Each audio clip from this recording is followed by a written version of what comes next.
What would you say is the ecosystem that you're most anticipating that's post-chain related, like liquid loans or Hedron or any other coins? I know there's something like a Pulse Doge that's also coming out. There's so many different tokens and chains. What are you most excited about? Yeah, so Pulse Doge actually was a free airdrop already, but it'll still be copied over to PulseChain. It's just kind of like got a head start on it. So that exists. That was a free claim a while back. But as far as the projects that are launching like exclusively on PulseChain, I think Liquid Loans is great. I think it serves a purpose. You can take loans instead of having to sell your Pulse. You can, and they may be, that's like good for reducing the sell pressure too. It's good for, hey, I just need a loan right now. I'm going to pay it back. Maybe people default. We'll see what they're going to do. But I think there's a lot of advantages for using their platform. And yeah, that's one of the biggest ones that I can just see where, like, wow, that's something I want to use. That's something I can see a lot of people like benefiting from.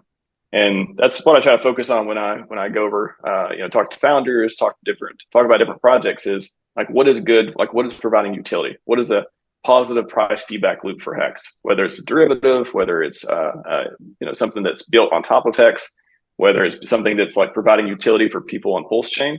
Yeah, Liquid Loans ticks a lot of those boxes. So I think, I don't know if they're going to launch exactly when PulseChain launches. I think it'll probably be maybe a few weeks or so because I think they want to see. They said a month or two after PulseChain launches.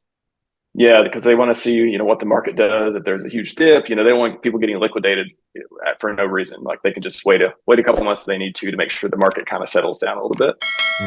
So it'll be interesting. I think that's definitely one of the ones I'm looking forward to using though, because they provide a clear use case. Like, hey, they're not just, meme coins. There's a place for them. There's a place for, there's a place for derivatives, of course, but things where, okay, I don't need to sell my Pulse. I can just take a loan on it and, do stuff like that. That's pretty cool to me. Yeah. I'm also like heavily looking into liquid loans. I didn't do the sacrifice for it, but I really got interested in so many strategies that's going on. There's like a Hexacat strategy. There's a OG43 strategy. Haunted strategy. Yeah, and in fact, I even came out with a strategy. Let me share one of myself. I call it like the Benito strategy, just because like that's really what I'm going to do. I'm going to, I'm not going to sell any PulseChain, and maybe I'll sell a little bit of PulseX, but I'm not going to sell any PulseChain. But I wanted to take out the value from that while I wait for that. In fact, yeah. So here's my strategy, the Benito strategy. Pretty much just, I do a 300% collateralized loan right here. So if I put in $6,000, I take out $2,000, and then I invest into the regular stock market, and then put most of it into stable coins, loan token, USDL, all these different things, right?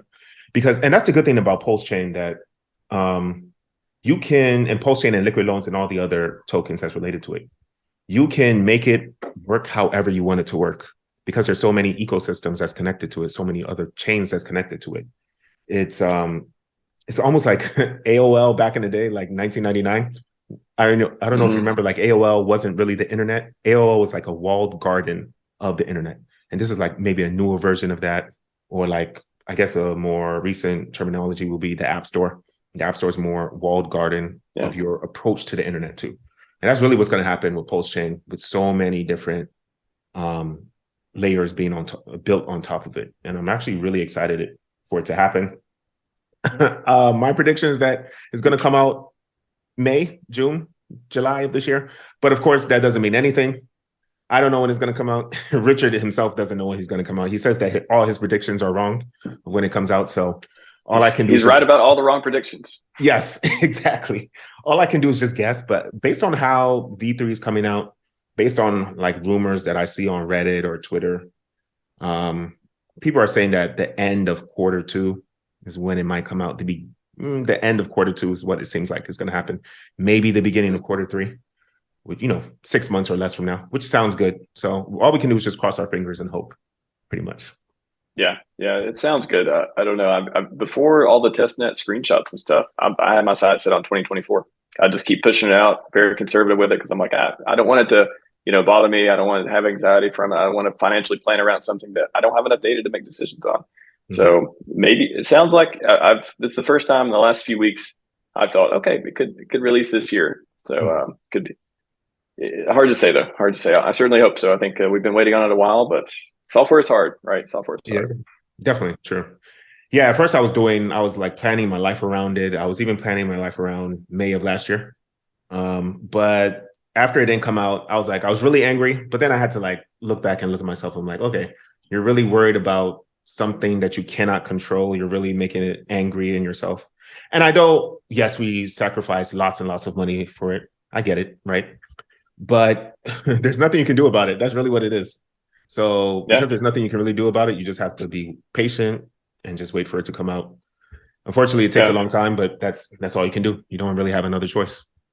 There's a framework that I like a lot that's pretty applicable. I think Warren Buffett talks about it, where you should only think about things that are both knowable and important. Mm-hmm. Because if it's important but not knowable, then you have no influence. There's not enough data to actually reason about it.